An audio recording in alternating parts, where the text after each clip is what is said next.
de arrancar la grabación nos estabas contando que eras el señor, ¿cómo era? El señor de los apagones. ¿Cómo se vive ese momento siendo estudiante de ingeniería eléctrica? Con usted no se puede, o sea, eso la gente no tiene que soportar estas cosas. Hoy tenemos con nosotros a un invitado que honestamente no necesita presentación, pero igual lo vamos a hacer porque somos un podcast serio.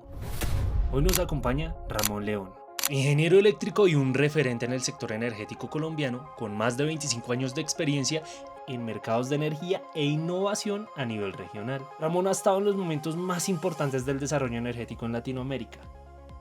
Nunca el cargo se le ha dejado actuar como siempre el gobierno ha intervenido. Y hoy, a través de sus experiencias, pasaremos por algunos fenómenos iniciales como los apagones de finales del siglo XX e inicios del siglo XXI. ¿Cómo dejan que pase eso? La vida se te devuelve. Par veces se me apagó la cosa. Hasta retos actuales como el vertimiento de energía Curtailment es una palabra fancy para decir. y soluciones como los sistemas de almacenamiento en baterías. Pero yo te digo, hay una tecnología que es tan peligrosa como una batería. ¿Cuál? Que usamos todos los días, en todas partes. Bienvenidos a Enercast. Las opiniones expresadas en Enercast son a título personal y no representan la posición de las empresas u organizaciones en las que trabajan sus participantes. Ramón, bienvenido. Gracias, Lina. Es un placer tenerte como el primer invitado del podcast Enercast y más con una noticia muy importante en el sector energético. Después de más de 25 años en ISA, arrancando un nuevo reto. Increíble. Me han dicho de todo en las redes. ¿Sí? Sí. Que cómo hice eso, que muy valiente, qué felicitación. Yo también lo pensé, Ramón, pero bueno, creo que tienes razón los que están preguntando en las redes. Pero bueno, de eso vamos a hablar más adelante. Gracias, chévere. Listo, arranquemos Vale. desde el principio, ¿te parece? Ramón, y bienvenido nuevamente y súper felices porque hoy es nuestro primer podcast y siempre pensamos que el primer invitado tenía que ser alguien de la casa. Y vamos a hablar un poco acerca de tu vida académica. En el 91 ya estabas en la universidad. En el 92, más o menos en segundo o tercer semestre de ingeniería eléctrica. Está calculando la edad. Justo Pero cuando estás joven, Estoy muy pelado, estoy muy joven, pelado. estás pelado. justo cuando el país vivía ese famoso apagón llamado Hora Gaviria. ¿Cómo se vive ese momento siendo estudiante de ingeniería eléctrica y en algún momento pensaste, ¿por qué carajos estudié esto? Buenísima la pregunta. Y increíble, pues yo cuando empecé a estudiar ingeniería eléctrica, la parte de la ingeniería eléctrica que más odiaba era los sistemas de potencia. Los odiaba, yo quería ser ingeniero eléctrico de iluminaciones, hacer diseños. Es una historia larga, pero al fin y al cabo mi familia es de Cartagena y la línea de trabajo de mi papá era iluminación y restauración de casas antiguas. Entonces la mayoría de las casas antiguas de Cartagena, la gran mayoría, la empresa de mi papá le ha hecho la iluminación. Entonces no lo veía como algo como directamente que me afectara, más bien decía, esa gente de esas empresas de energía tan corruptos, ¿cómo dejan que pase eso? La vida se te devuelve. Terminé trabajando en ISA. Terminaste trabajando en ISA. Y entendiendo profundamente los retos que tuvo esa gente en esa época, y te digo, los respeto, pero impresionante. ¿Y cómo viviste el apagón? Pero Bien, espera. tenía una novia. Pero espera, porque antes de arrancar la grabación nos estabas contando que eras el señor, ¿cómo era? El señor de los apagones. ¿Ah? Ya no, pero eso no fue solo en esa época. En esa época, no, el señor de los apagones es porque cuando empecé a trabajar en ISA, uno de mis primeros trabajos reales, pues, después de haber hecho, pues, como los aprendizajes, los primeros 2 años, a mí me tocaba ser el analista que calculaba el límite de importación del interior a la costa. A mí me tocaba decir, del interior a la costa, hacia ahora pueden pasar 750 megavatios, todavía me acuerdo el número. Y par veces se me apagó la costa. Entonces, claro, después toda la historia de la razón, hay 20.000 historias lindísimas de cosas que pasaron ahí. Entonces, en ese momento, muchas veces me miraban los jefes, oye, ¿usted sí calculó eso bien? Sí que lo calculaba bien. Pero... Obvio no, porque se apagaba. pero yo recuerdo, me acuerdo perfectamente, una vez que se apagó, un apagón de la costa, Al final fue un tema de protecciones, que no habíamos recibido la información bien, no se había modelado, pues cada historia es una cosa muy linda. Pero el gerente del CND de esa época, que era Pablo Corredor, entendiendo por qué se había pagado, y era yo en el computador simulando, dando clics, y el gerente aquí detrás tuyo, o sea, no hay sensación más impresionante, pero al final de la historia a ese tipo le aprendí muchísimas cosas. Ese fue mi primer apagón. Yo quiero hacer un paréntesis ahí, Ramón. Señora. Porque si nos preguntamos entonces de dónde vienen los problemas de la costa, ya sabemos de dónde vienen. Yo soy cartagenero. O sea, dos capas de problemas. Pero bueno, esa es una historia de apagones. Yo llegué a estudiar a Estados Unidos, a Iowa State University, en 2003, en agosto. A los creo que 2-3 días de haber llegado, se apagó Nueva York, el famoso apagón de Nueva York del 2003. Ocurrió 2 días después que llegué a Estados Unidos. O sea, apagones internacionales, toda nacional la gente, e internacional. Yo internacionalicé el apagón. Exacto. Entonces ese fue el chiste de toda la gente dice, me escribía y me decía, no, ve, apagaste Estados Unidos. Pero moraleja de eso, me tocó estar, mi profesor era un tipo súper reconocido en el sistema de potencia en Estados Unidos. Me tocó la felicidad y la oportunidad de participar en los equipos que investigaron Qué bonito. académicamente ese apagón. Y después llegué en 2005, mitad del 2005, ya de estudiar, llegué a Medellín, empecé a trabajar otra vez en planeación, y en 2007 se apagó todo Colombia, un evento famosísimo que ocurrió en Bogotá y se apagó todo Colombia. Es la última vez que se ha apagado Colombia entera. ¿En el 2007? En el 2007, un Yo me apagón que arrancó en Torca, ustedes son muy jóvenes para saber eso. Ay, No gracias. éramos nacidos. Ese no tuve nada que ver, pero también participé como una piecita pequeñita en todo ese análisis que hubo y en todas las cosas que se desarrollaron para mejorar la supervisión en el sistema colombiano. Parte de eso, los super técnicos oirán hablar de las famosas unidades de medición fasorial, los PMUs. Ahí me tocó liderar todo ese proyecto hasta ahora, que es parte del Centro de Control del CND. Entonces, bueno, sí, soy el señor de los apagones, pero Eres también el el señor que señor. trata de evitarlos. Muy bien, yo Pero pensé ya no que lo era el rey de las baterías, pero terminaste siendo realmente el señor de los apagones. No, el rey de las baterías todavía no, me faltan varios megavatios. Si alguien no lo conocía, ya saben. El señor ¿Quién de los es el señor apagones. de los Pensé que apagones? estos me lo fueran a sacar en este... Bueno, entonces retomemos. No voy a decir el año porque para que No, ya, evitemos que carajo, ya el dijiste que cálculo estudiaba de los años, en el pero 91. entonces entras a XM, ¿cierto? O sea, cuando Sí, entras a en XM, esa época no era XM, era la gerencia CND de ISA. Todavía no había... ISA todavía era una empresa de transmisión muy local colombiana y tenía una gerencia que era el CND, que era el mercado. claro, pero entonces digamos que en ese momento en el CND Sí. es como un momento en donde arranca el mercado, ¿cierto? Hay cambios, Sí. la reestructuración, que se sintió ser parte como de esa revolución En del ese mercado. momento lo odiábamos. ¿Ah, sí? Había que trasnochar horrible. A mí no me tocaba directamente la liquidación del mercado, yo trabajaba en planeación en el CND. Había otra gerencia que era la gerencia del mercado de energía mayorista. En ese momento, si no estoy mal, liderada por Hernando Díaz, que en paz descanse. Y esa gente le tocó montar de cero todas las herramientas de liquidación del mercado, de las transacciones a punta de Excel, de procesos semiautomatizados. Yo recuerdo a Javier Gutiérrez firmando facturas a las 2 de la mañana, porque a esa hora estaban listas y tenían que salir y eran firmadas de puño y letra. Era la época de la carta. Sí. De la taquigrafía. Y la gente toda trabajaba, éramos una familia gigante, trabajando, viviendo, ¿no? O sea, días enteros, o sea, noches largas trabajando. A mí, por ejemplo, me tocó desde la planeación. Yo recuerdo que tenía la responsabilidad de clasificar las restricciones en esa época ¿cómo eran? Restricciones regionales y restricciones nacionales, algo así. Y había que llenar una tabla, un archivo de texto y eso. A mí me tocó, vi la oportunidad de poder automatizar muchas cosas. Entonces, el típico muchachito chispa, construir, hacer Visual Basic, automatizar esas cosas. Me tocó. Y resulta que auditoría del MEN. Auditoría del MEM. No, pero la historia es auditoría del MEN, ¿no? ¿Qué van a revisar? No, pues todos los procesos y la clasificación de las restricciones era el coco. Como es hoy todavía, pues imagínate en esa época. Sí. Sí. Y era quién pagaba la restricción, si en ese momento las podía pagar o una región en particular o todos los usuarios. y llegaron a auditarme y yo decía, ¿será que yo sí escribí ese código bien? ¿Será?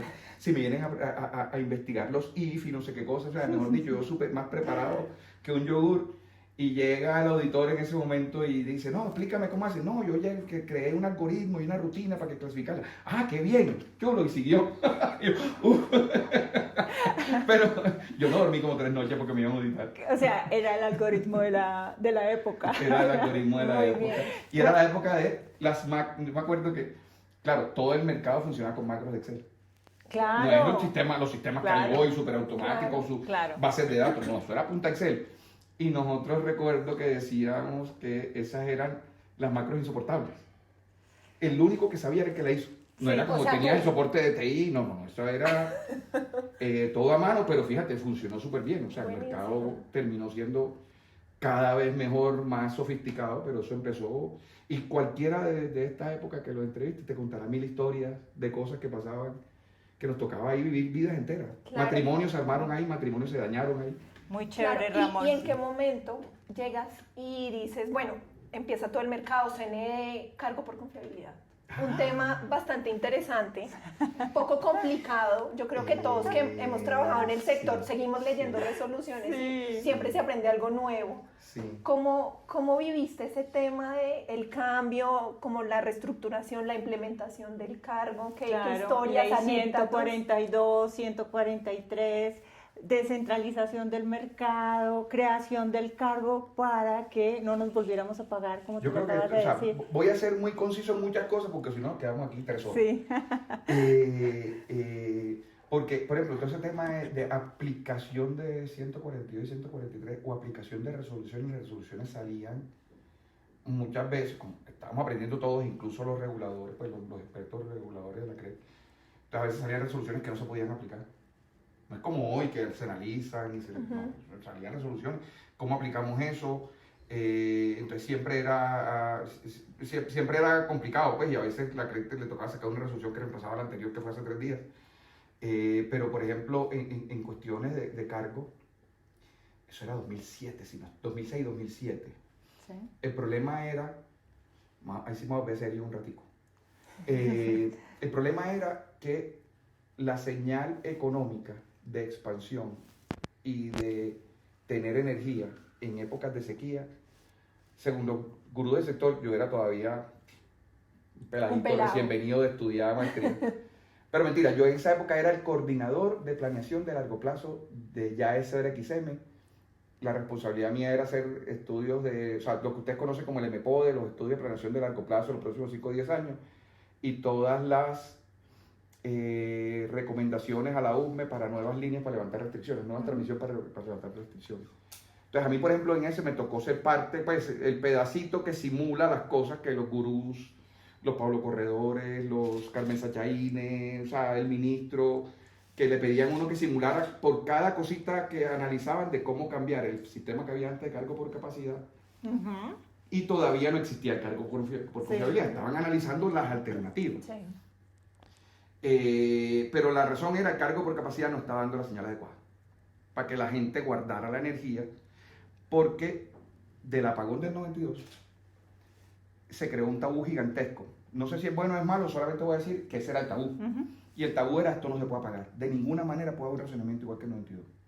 La energía más cara, me acuerdo, el mantra era la energía más cara es la que no se tiene. Pero te voy a abrir un pedacito de esa discusión y es que antes las únicas opciones que había de tener energía nueva en el sistema eran inversiones gigantescas de miles de millones de dólares o de cientos de millones de dólares. Hidroeléctricas con Hidroeléctricas con embalses o térmicas. Entonces eran inversiones que solo pocas empresas podían hacer, generalmente con respaldo de financiero o del gobierno Ujú. o de entidades financiadoras gigantescas. Y con unos incentivos tributarios completamente diferentes a los que hay actualmente. Totalmente, también. exacto. Ujú. O de pronto sin incentivos.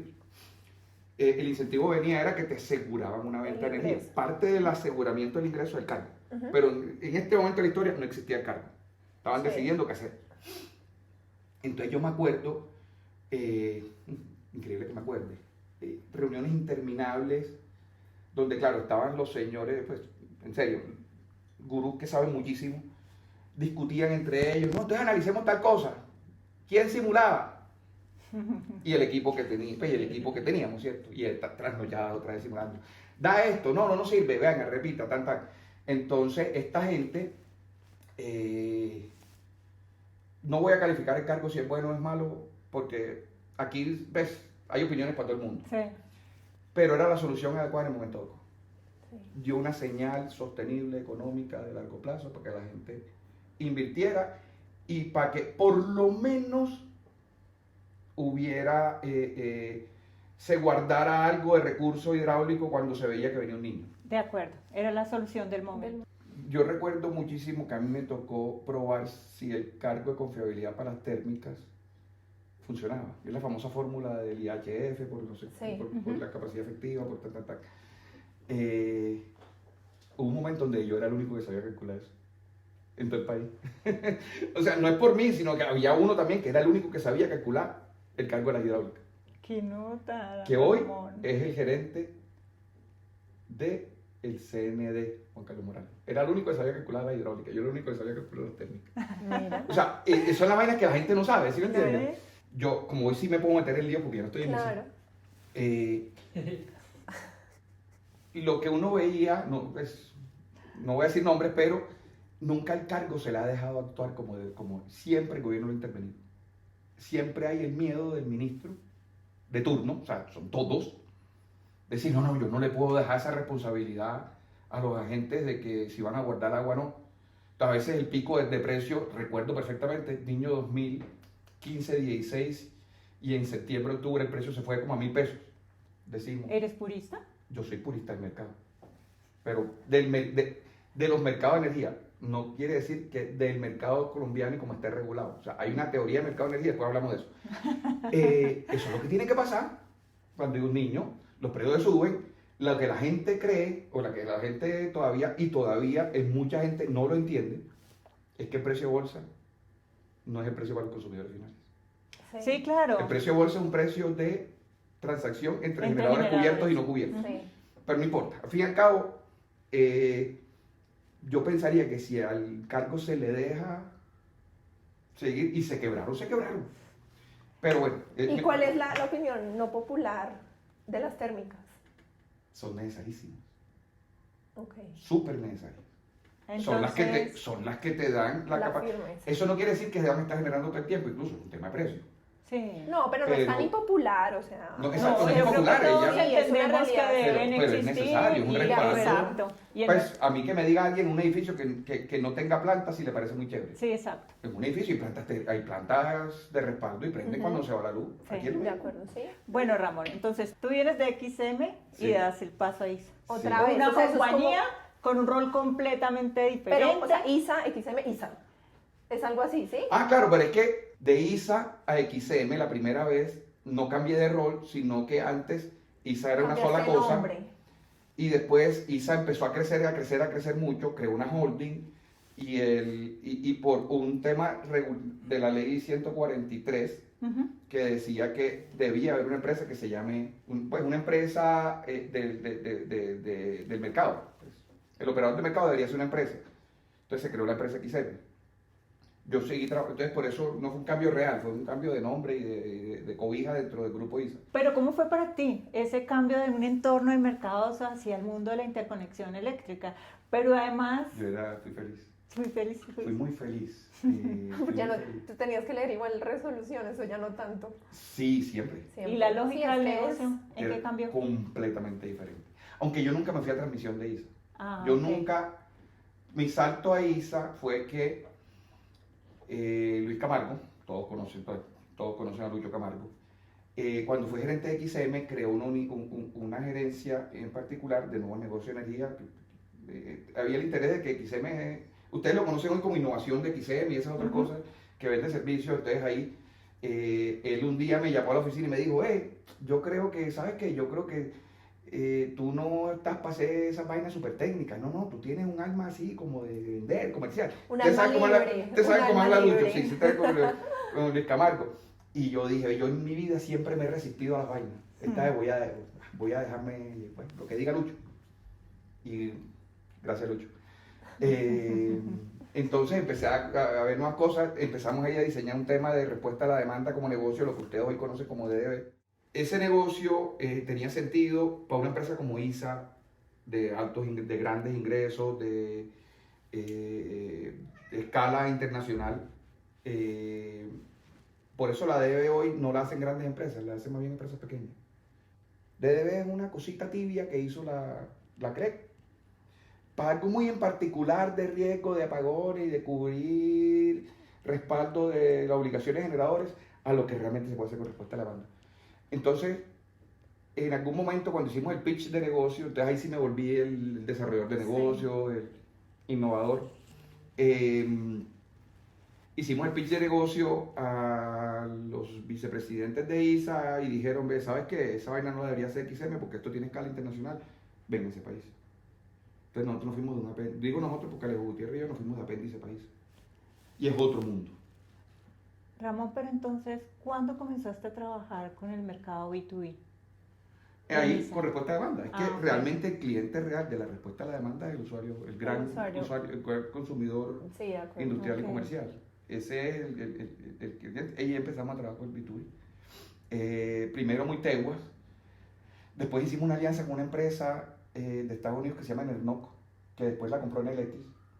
Y cuando NLX la compró les prohibió hablar con nosotros, incluso socialmente. No estoy hablando de NLX Colombia, estoy hablando de NLX los italianos. Ok. Entonces, Y la empresa es repites gringa, historia. o sea, ¿cómo es? Enernoc es gringa y ellos no querían competencia, pues normal, o sea, el andar normal de los negocios. Entonces empecé a trabajar B2B, pero esta historia sí me gusta contarla. Yo me creía el innovador, el de los tenis y tal, y que hacía los negocios súper chéveres. Entonces hicimos una presentación súper de esa que le enseñan a una innovación que uno tiene que tener el engagement y el flow y tal.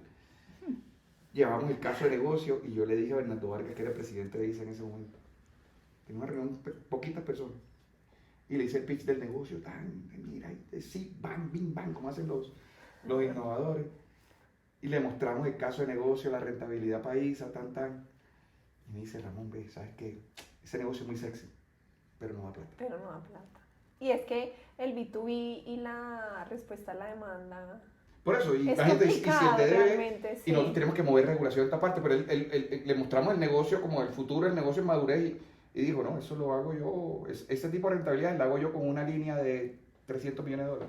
Con una línea de las N que ISA construye al año. Entonces, eso fue el aprendizaje más grande del negocio que yo tenía en mi vida.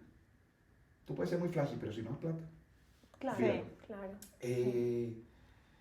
Entonces yo le agradezco eso mucho a Bernardo, muchísimo, y cada vez que lo veo se lo digo.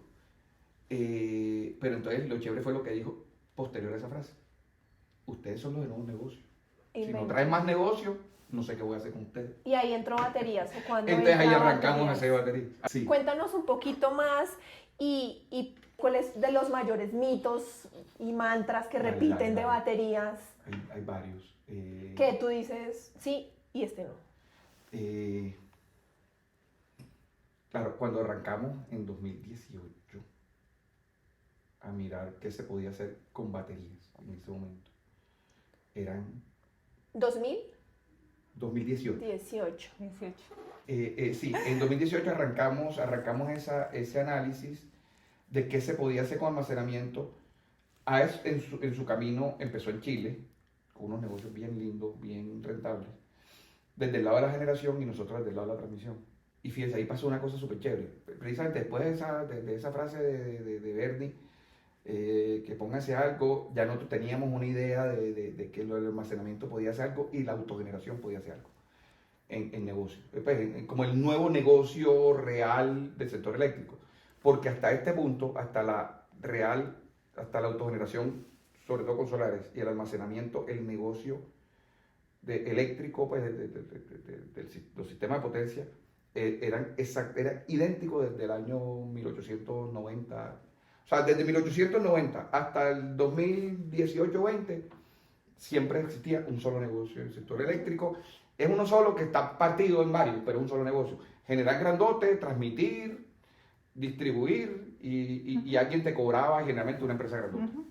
ya sea verticalmente. La cadena de valor que todos conocemos. Esas dos cosas entraron a romper de verdad el paradigma de cómo era el negocio. Y yo creo que hoy, en 2026, todavía por ahí el 70% de la gente que trabaja en el sector está pegada al paradigma anterior. Y no se está dando Sí. cuenta del animalito que viene comiendo por arriba. Entonces, en almacenamiento, claro, era carísimo en 2018. O sea, era muy caro. Entonces, para encontrar un caso de negocio, y ya yo habría aprendido de my president de ISA, que La platica, por favor. la tecnología puede ser la maravilla china, pero si no hay plata, hay mina. No hay. Entonces, encontrar el caso de negocio que hiciera el fit con lo caras que eran las baterías. Entonces, primer mito, las baterías son caras. Claro. Claro, cuando muchos empezaron a exponerse al almacenamiento, eso era carísimo, prohibitivamente caro. Elon Musk caro. Hoy día ya hay casos de negocios que cierran muy bien con almacenamiento para retos que tiene hoy el sector. En El primer Colombia. mito es caro, en cualquier parte del mundo. En cualquier parte del mundo. Sí. Ahorita, hay unos temas de incentivos en algunas partes que no hay en otros, pero como negocio uno puede sacarle valor en varias partes. Buenísimo. Entonces, ese es el primer mito. El segundo, que es el más pervasivo y más difícil de romper, es que eso es tóxico, se explota, se quema. Pues todas esas cosas, entre comillas, ambientales, que son mitos. O son mitos o son exageraciones, o sea, son cosas reales exageradas. El primero que es tóxico y que eso se riega, eso físicamente no ocurre. O sea, la manera en que está construido y lo que hay por dentro, eso no se riega. Son unos geles muy, muy compactos y unos materiales que están encerrados. Sí hay un peligro de más de incendio que de explosión. Tienen un riesgo en que por la degradación se hagan corto y ese material sí es inflamable y sí hay incendio. Y de hecho, lo que uno estudia en la técnica, y yo no soy el mejor de la técnica de eso, yo es porque lo que le conozco a los manes que de verdad saben de la técnica. Entonces, obviamente uno tiene que tener como dueño del activo mucho cuidado en cómo lo opera, cómo lo mantiene, en que las condiciones de refrigeración sean las que el fabricante dijo, más hacer los mantenimientos que son. Pero yo te digo, hay una tecnología que es tan peligrosa como una batería, ¿Cuál? que usamos todos los días, en todas partes, en todas partes del celular? mundo. No, los transformadores. Bien. Tú no estás por ahí sentado y haces ¡pum! ¿Ah, sí? Lo primero que uno dice, se explotó un transformador. Sí, sí. Y no veo a nadie por aquí diciendo, quiten los transformadores. Y generalmente es porque hay un rollo de mantenimiento, hay un rollo de desgaste que no lo miraron. Entonces, claro, cuando miras lo de las patinetas y los celulares, la mayoría de veces uno lee el titular y se quedó. Si tú lees el artículo, dice que la persona estaba usando un cargador chino Malo. de Temu, un cargador de Temu de 10.000 pesos, que no tiene las protecciones, que no Ay, pero todos hemos tenido un cargador de Sí. Temu. Claro, pero a lo que voy es, claro, Pues si no tú sé le si pones, Temu, pero- pues si tú compras una batería Temu de 100 millones de dólares y la pones en el sistema y se va a explotar, muy pendejo tú como dueño del activo que no cuidas tus 100 millones de dólares. Pero Ramón, ¿las baterías son seguras? Muy seguro. Ok. Pero hay que cuidarlas como el carro está lleno de gasolina. Ese es el tema. Mira todas las baterías que hay montadas en el mundo ahora mismo. Y solo hay 2 o 3 casos documentados de incendio en baterías. Y de los 2 o 3 hay 2 que fue que otra cosa falló en el sistema y el incendio llegó donde estaba la batería. Entonces es una cuestión de gestión de activos, de que todo dueño de un activo debe cuidarlo, mantenerlo, porque está cuidando su inversión. Entonces son cosas de manejo como la gasolina de tu carro, como los transformadores, o el cargador chino que compras para poder Claro. a ver si... Entonces, El esos cargador mitos. de Temu que compró Lina. Sí, los cargadores, ya sabemos que los cargadores de Temu en línea. Pero Lini, el tema de la disposición final, vamos a lo mismo. Entonces tú tienes una batería de 100 millones de dólares. Generalmente los gobiernos te exigen que eso haga una buena disposición de eso. Lo meten en caso de negocio. Y hay varias empresas, y ya la mayoría de los fabricantes de baterías del mundo, te ofrecen el reciclaje de la batería. Y te la reciben. Okay. Porque eso es reciclable en un 98%. Hay una empresa súper buena, y no es porque sea amiga, pero sí una amiga mía que se llama Altero, que hace reciclaje de baterías en Guarne, y tienen una metodología de reciclaje que me encanta, y es que tú no llevas las baterías a su planta de reciclaje. Sus recicladoras están en contenedores. Entonces ella lleva el contenedor donde tú tienes las baterías. Eso aplica, obviamente, para baterías grandototas. Y de ahí salen los metales, los plásticos y la materia negra. Esa materia negra la cogen los más fabricantes y vuelven y hacen baterías con esa materia negra. Qué chévere. Y el metal obviamente es reciclable. Y el plástico, ¿Cuánto fue el porcentaje que dijiste? 95-98%. Ramón, Eh, me voy a parar ahí un momento. Sí. Si la primera batería que pusiste fue en Brasil, ¿en qué año fue? 2021. Dile que no más años, por favor. No, ya, porque el 21, 22 cuando tenía 25. Ya, tenías 25, gracias. Yo soy un niño La maravilla. primera batería que Sí, sí. pusieron en Brasil fue en el 2021. Sí. ¿Por qué consideras que el mercado de Brasil no se ha desarrollado tan rápido? Porque hasta ahora también está desarrollando sus temas de regulación y hasta ahora está haciendo sus primeras subastas de almacenamiento. Lindísimo. Brasil y Colombia se parecen mucho en matriz energética, principalmente hidráulicas, térmicas de respaldo, ¿cierto? Cuando tú tienes una matriz de esa manera, es muy difícil que solo por precio y precisamente por costo, una planta, por ejemplo, solar con batería, una batería sola, la necesites para algo. Porque tú, pues, todos los temas de variabilidad, flexibilidad, etcétera, los cubres con hidráulicas. Y la térmica la tienes para la energía firme. Entonces, por eso ni en Brasil ni en Colombia se ha visto el desarrollo que, por ejemplo, se está viendo en Chile, donde sí son miles y miles los megavatios que ponen. Brasil nunca necesitó, en su ejercicio de planeación, que yo decía que es como el de Colombia, que el planeador o sea, hace simulaciones hacia adelante, planea muy bien la red, la congestión. Sí. Y Brasil es tan hidráulico que no se le veía mucha necesidad en ese momento a las cosas que la batería podía prestar por ser eran caras en ese momento, ¿cierto? Entonces era más para resolver problemas de red. La que pusimos en Brasil era para resolver un problema real de red con una aplicación particular. Pero para instalarlas así tipo Chile no había necesidad. La hidráulica y la térmica te cumplían todo, te cubrían todo. Lo que pasó, fíjense cómo también, problema, oportunidad, de unos años para acá, nadie construye hidráulicas.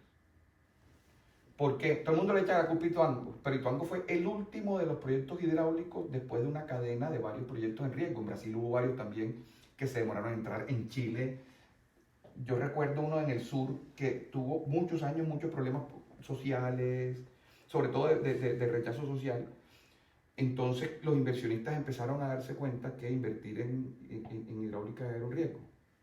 Y no solamente un riesgo de perder plata, también es, venga, ya nadie, y a mí me parece una buena práctica ambiental, es, ya nadie puede llegar a decir, yo voy a inundar, no sé, 5.000 hectáreas, 150.000 hectáreas, Sí. y voy a mover poblaciones, ya eso no se ve y está bien. Entonces, digamos que la vara es mucho más alta en lo ambiental. Estás poniendo una plata en riesgo durante muchísimos años, porque una hidráulica lleva 8 o 10 años construyendo. Yo siempre le pregunto esto a todo el mundo.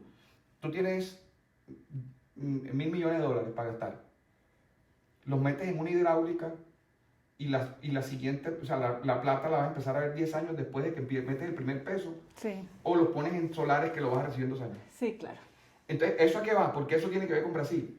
Porque entonces Colombia y Brasil, el problema es similar, o problema no, pues la situación es similar. Se dejaron de construir hidráulicas, que eran las que son capaces de generarte a un precio chévere durante mucho tiempo en el día. Y que te pueden regular un poquito por Y te los que regulan, tienen el exacto. malce. Y te regulan, pero ya, tienes una manera económica de generar. La térmica siempre se entendió como un pico y todos estábamos acostumbrados a unos precios un poquito más bajitos que las térmicas y empezaron a entrar a solares. El problema de las solares es que solo puedes vender una hora. Entonces Brasil empezó, y me gusta muchísimo lo que hizo el planeador en Chile, y se lo venimos repitiendo a los planeadores en Brasil, y se lo estamos repitiendo a partir de hace un año a los planeadores en Colombia, y es, Brasil se dio cuenta que a partir del año tal, Brasil lo está viendo a partir del año 2028, es que la hidráulica ya no es capaz de cubrir la punta. Y la térmica que sigue bien cara, porque entre otras cosas, como no prende mucho, tiene que cobrar mucho en la punta. Pero la Y solar resulta no que puede solar, generar exacto. porque no genera Entonces las resulta horas que ahora solar más batería es más barata que esas térmicas. punta. Claro, El planeador se dio cuenta y dijo, no voy a dejarlo al albur del mercado como es Chile, sino que dijo, yo voy a hacer una subasta de almacenamiento para la punta. Ok. Y eso es lo que sacó Brasil ahorita. Pero la razón es todo lo que les acabo de explicar. Y Colombia, si tú le preguntas a Juan Carlos Morales, el gerente del CND, te dice, Juanca, ¿cuándo vamos a tener un problema de la punta? Y él dice, ya lo estoy teniendo. Ya estoy teniendo precios de 800, 900 pesos. Sí, sí. Eso, desde el punto de vista del mercado, es natural. Así, esa es la área de mayor demanda. Pero si tienes un recurso que puede ser más barato que esa, ponlo. Esa es una oportunidad que hay en Colombia hoy. Chile, por el contrario, era un país que hasta hace unos años era un país altamente térmico que dependía de combustibles importados. Entonces, ahí es donde va el tema de la batería podía ser cara, pero era más barata que una planta, que prender una planta con fuel oil que tenías que traer de Estados Unidos cruzando el Pacífico. Era seguridad energética. Era seguridad energética. Pero ahí yo Entonces, tengo solar una con pregunta. baterías, no te respondí la pregunta, pero ahorita... Sí, dale. pero es que de lo que mencionas me parece interesante porque desde mi perspectiva y muy personal, en el ejemplo que pones de Chile, Sí. yo no sé si es un error mío, pero la batería se ve como la solución a un problema Sí. que se generó, más allá de sustituir una tecnología térmica o una firmeza, fue este boom de incorporación de renovables, generó como el mercado de la batería, Sí, sí, ¿cierto? sí. Sí. Y fue por tapar errores percibidos. Exacto. Es Pero cierto. fue falta de confiabilidad en la red finalmente lo que hizo que también se buscara baterías En en Chile. Chile. El caso de Chile es muy bonito y yo no entendía el problema de Chile, de resolver el problema con baterías hasta hace tal vez un par de años, un año y larguito, que es que, por ejemplo, la planeación y la aprobación de conexión de proyectos en Chile es muy diferente a la de Colombia. La de Chile se parece más a Texas, en donde tú quieres poner una planta solar y lo único que se preocupa el transportador del área y incluso el planeador es que esa subestación tenga la capacidad en la subestación de sacar esa energía. Ujú. Y es responsabilidad del promotor dueño del proyecto de saber si hay sobreoferta de generación en ese nodo. La UME en Colombia analiza si hay sobreoferta y te deja conectar o no. Ujú. Son dos entendimientos diametralmente opuestos de cómo funciona un mercado de energía. El de Chile le da responsabilidad al del proyecto. Ujú. Y papito, y si usted no hizo la planeación bien y no entendió bien y quiso entrar ahí Y no y se había encontró con el capacidad. curtailment, papi, su Pero problema. curtailment, paremos ahí más Pero adelante. espera, porque espera. eso es súper Guarda la pregunta, importante. No, guarda no la la voy a pregunta, hacer. pero para mostrar Sí. el otro, Sí. para mostrar la otra Que parte estamos de muy la, avanzados ya. la otra parte, la otra cara de la moneda es la de la UME en Colombia, parecida bastante a Brasil, y es el planeador el que te da, el que analiza que todo el mundo sea capaz de evacuar la energía, y te da el permiso si todo el mundo, y usa unos criterios excesivamente estrictos, incluso probabilísticamente casi imposibles, para probarte. Y eso se ve en que no hay nadie aprobado hoy, pudiendo el sistema recibir mucha más energía y bajar los precios. Son dos entendimientos. El de Colombia es excesivamente paternalista, el chileno es excesivamente capitalista. Sí. La solución tal vez está en la mitad. Y De la acuerdo, responsabilidad, entonces, si el generador es hija, cowboy, conecto primero y evalúo después, Sí, se va a encontrar que no es capaz de vender su energía. sí. Y eso Y, fue. e hizo un PPA y lo tiene que cubrir. Sí. Y le toca pagar a precio de térmica. Entonces dice que es más barato pagar esa energía a precio de térmica por una por batería. una batería. Está cubriendo un error. La verdad, eso ha podido ser más planeado. Tal vez el gobierno chileno ha debido explicar mejor qué significaba una aprobación.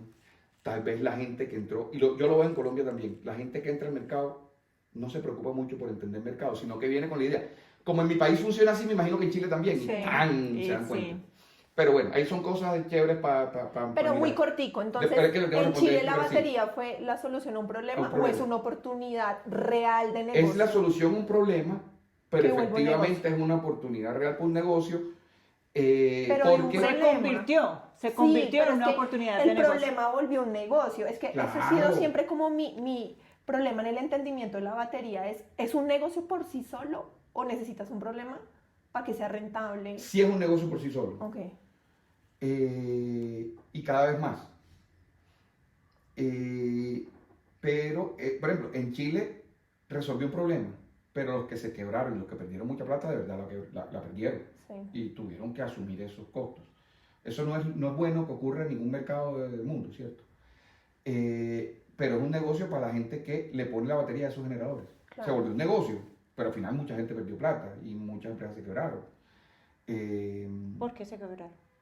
Porque hicieron unos PPA, unos contratos de energía a cubrir con su energía solar porque supuestamente pensaban que le iban a vender. Y no la han Y como no les dejaban generar en operación real, tenían que comprar mucho más caro y generalmente compraban, voy a decir cualquier número, compraban la energía a 400 pesos, bueno, $100 por megavatio hora y la vendían a 35 en su PPA. Entonces, cada megavatio era $75 que absorbían de una pérdida que no podían ganar por ningún otro lado. Son pérdidas reales grandes que hubo mucha gente. Buenísimo. Ahora sí. Explíqueme si fue... Gracias. No. Gracias. Está bien. Ahora sí, curtailment. Ok. Pero ok. arranquemos explicando el curtailment porque ya estamos hablando de cargo, baterías, bastante información y creo que el curtailment para países como Chile, Brasil, España, que ya lo vivieron, creo que todo el mercado lo tiene claro. Pero en Colombia, por más que hemos visto, acá le decimos como vertimiento, ¿cierto? Sí. Lo hemos visto Sí, porque históricamente. Somos hidráulicos, decimos vertimiento. Exacto. Pero Ramón, Señora, para dummies, por favor. Para Doom. Porque es un ¿qué no concepto. te he hablado que no sea para Dummy hoy? ¿Ustedes qué creen? Perdón. Digamos en el litio. Se llama curtailment y todo el mundo usa la palabra en inglés porque precisamente nadie ha encontrado una buena palabra en español. Entonces, por eso se usa curtailment. Bien. A mí no me gusta. La gente dice vertimiento, pero claro, es una palabra que viene del hidráulico que quiere decir Sí. tienes agua de sobre y te toca verterla por El un... agua, sí. Como sea que se llame eso en la hidráulica. Pero nos gusta el inglés, curtailment. Curtailment. Curtailment es una palabra fancy para decir tengo capacidad de generar con la radiación solar que tengo y no soy capaz de entregarla en el sistema porque el sistema me está diciendo no te la puedo recibir. Bien, Eso es curtailment. bien. Ya. Muy bien.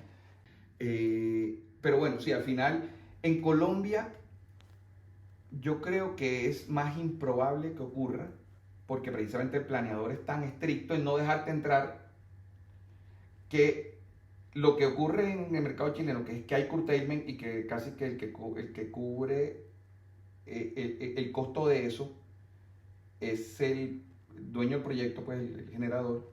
En Colombia, el que está sufriendo que no se instale más solar por la posibilidad de curtailment es el usuario final. Es una área que nadie ve. No entra generación, ¿qué pasa? La demanda sigue creciendo y la oferta no crece igual. Y los precios siguen creciendo. Eso es teoría económica sin duda. Exacto. Ujú. Y no es que nadie sea malo. Por eso es algo que, te digo, volvemos a decirlo mucho.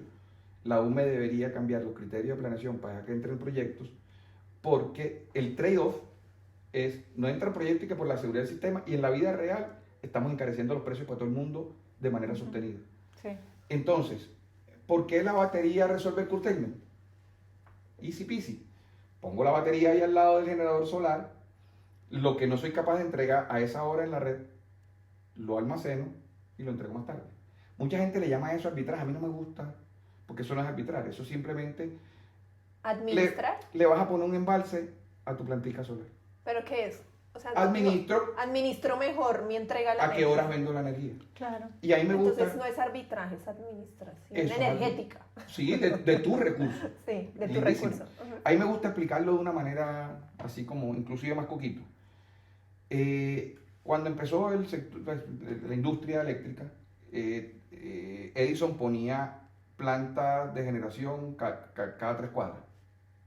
Y entonces había que llevar el carbón cada 3 cuadras, era toda una tragedia logística, pero estabas al lado de la demanda.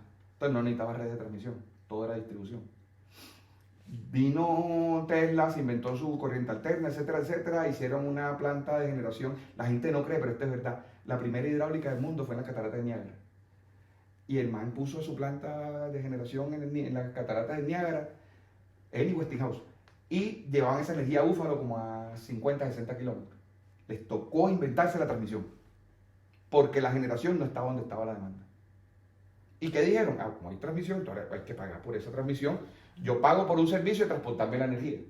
Hoy día tienes un recurso que es solar que genera a una hora, diferente a la demanda que la consume. Te toca inventarte algo para llevar esa energía del mediodía para por la noche. Y ya tenemos la tecnología y es barata, que es el almacenamiento. Entonces, el mismo problema que hubo hace 120 años, ahorita hay otro que es en el tiempo y tiene una tecnología, cobra por eso. Y esa es la administración energética. Esa energía vale un poquito más por la noche. Sí. ¿Ya? Entonces, el administrar el curtailment es ponerle la batería de tamaño adecuada, y esa es la salsa secreta que sabemos hacer en Zunco. Y Ay, es cuál es el tamaño. publicidad óptimo. pagada. Claro, ¿para qué crees que vengo acá? ¿Tú crees que es que por la linda cara de ustedes? No. Eso es lo que sabemos hacer en Zunco, y es a una planta solar, porque encontrar el sweet spot del tamaño de una batería, tanto en potencia como en energía, depende del régimen solar de tu planta, de los precios del mercado, de para qué la vas a utilizar. Porque si la haces muy grande, que la he visto en Chile, plantas solares que le ponen unas baterías tan grandes, que nunca vas a tener energía solar para llenarla.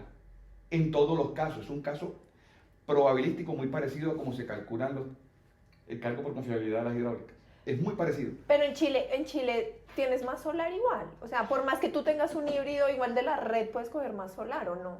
No pasa Sí, nada, o sea, puedes comprar de la red. Entonces sí, la puedes. Sí, la regulación te deja. Ok. Y de todas maneras, no todo el mundo, cuando ya todo el mundo hibride, entonces ya tú te quedas sin tantos excesos que hay por ahí. Claro.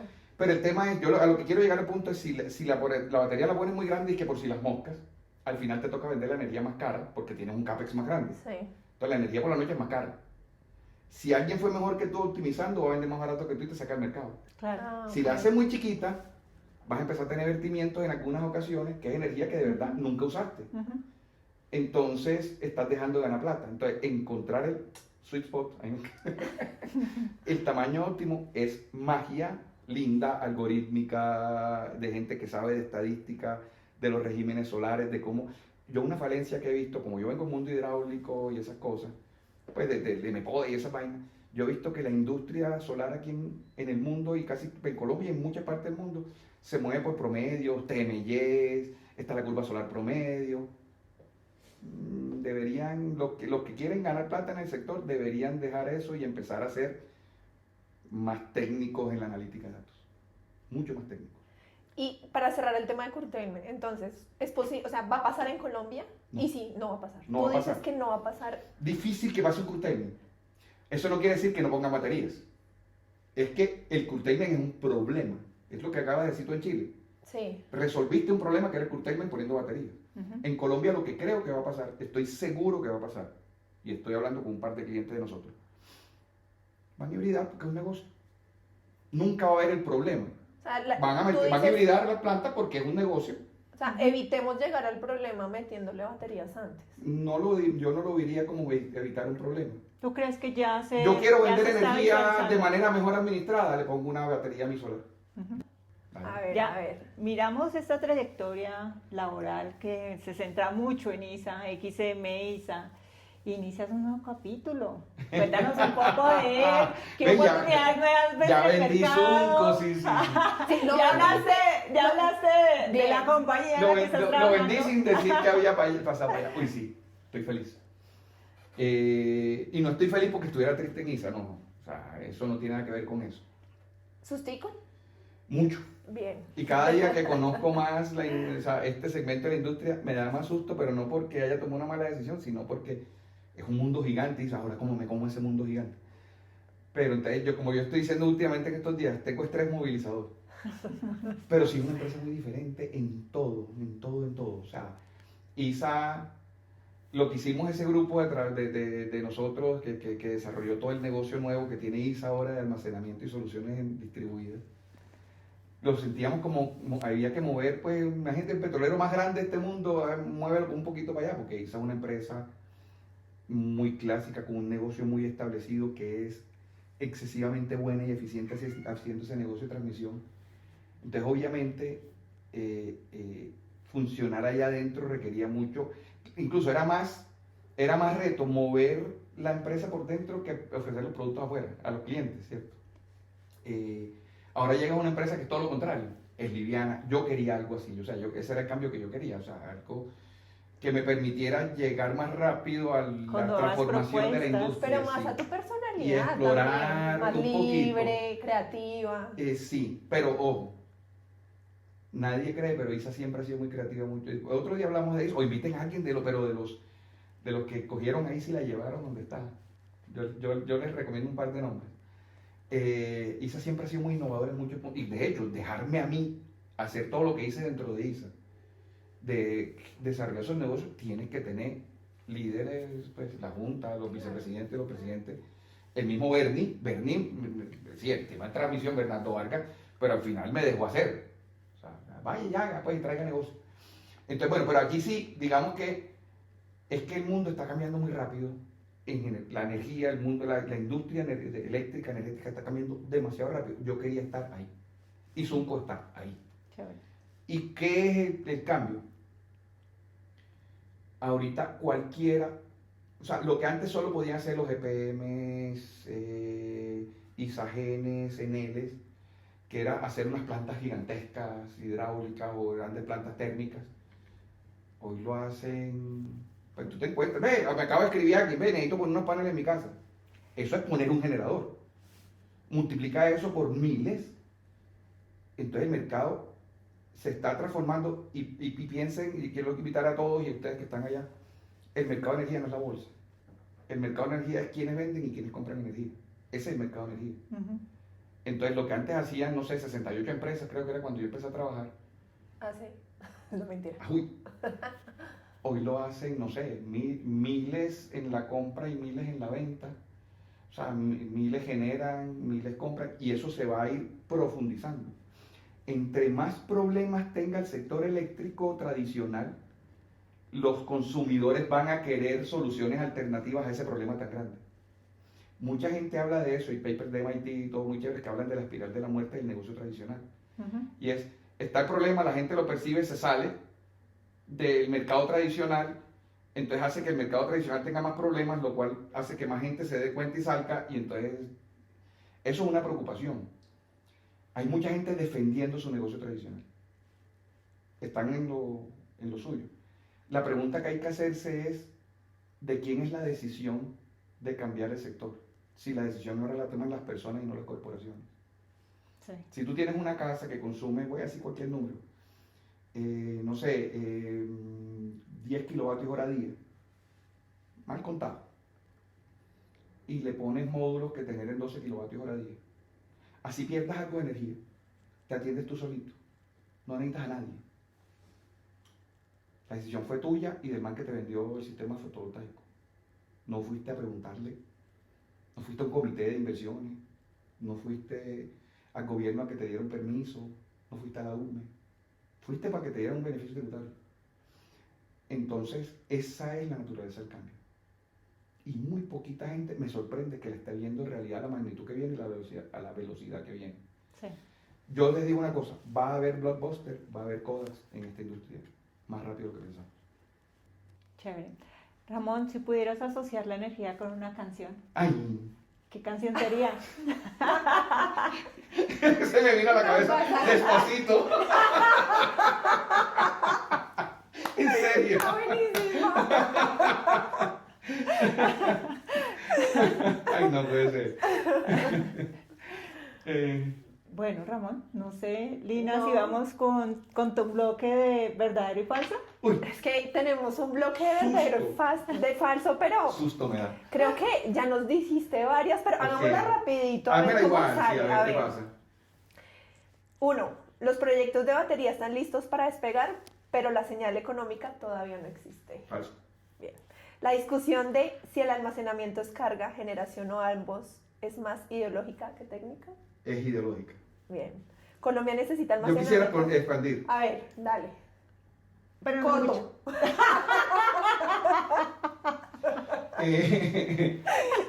Es ideológica porque eso viene de una preconcepción del sector, que es que hay que dividirlo en generación, transmisión, distribución. Ujú. Ok. La batería es un servicio nuevo, el almacenamiento es un servicio nuevo. Ok, Es por eso que digo que no es, y es ideológica. perfecto. Colombia necesita almacenamiento antes de que sea rentable, pero solo lo tendrá cuando sea rentable. Solo tendrá cuando sea rentable. Uy, Bien. El costo de capital no es el mayor obstáculo para el almacenamiento en Colombia. La incertidumbre regulatoria sí. De acuerdo, sí. ¿Sí? Sí. Bien. ¿Quieres ampliar tu respuesta? Pero cualquier inversionista te va a decir eso. O sea, un tipo que lleva una banca de inversión 3 semanas te va a decir que ¿Cuál claro, es la regulación del país? Sí. no importa la que sea, Ujú. pero Pero tú vas a que hacer una haya. inversión de largo plazo. Ujú. Entonces, si tú haces un caso de negocio con esa cosa y te la cambian a los 3 meses, ya sea para que mejorarte el caso de negocio o no, te está afectando. Porque entonces, dependiendo de lo que haya, uno hace un caso de negocio y dice, bueno, por una cosa cara hago una cosa donde me paguen mucho por el servicio, no importa cuál sea, o sea, no entremos a eso. Tú decides si hacer la inversión, y estas son inversiones grandes, o sea, las más pequeñitas son 20 millones de dólares, 30, y las que hacen en Chile hoy día son, no sé, 300, 400 millones de dólares. Pues más te vale que la regulación sea estable. Bien. Ramón, nada, pues mil gracias, nos hemos divertido mucho el día de hoy. Me encanta, No, porque y es lo que yo esperaba de aprendimos este un podcast. montón, o sea, realmente, De verdad. claro, Aprendimos. Ramón, yo Súper sé bien, que sí. La gente escuchando nos va a entender un poquito Ok. más. Seguramente Ok. nos va a tocar hacer videitos de explicaciones un poquito más dummies, como dice Emilio, pero No, al contrario, yo les agradezco muchísimo, darlings. ay, Muchísimo, gracias. sí. Uy, yo me No, quería el siento piquito. bendecido. No, en serio, gracias y la verdad, por dejarme hablar así como en libertad, contarle varias cosas y siempre cada vez que me quieran invitar. Cuando hay la típica, cuando tengan un invitado que se les quite de última hora, siempre me van a poder Listo, llamar. bien, muy bien. Gracias. Besitos. Gracias.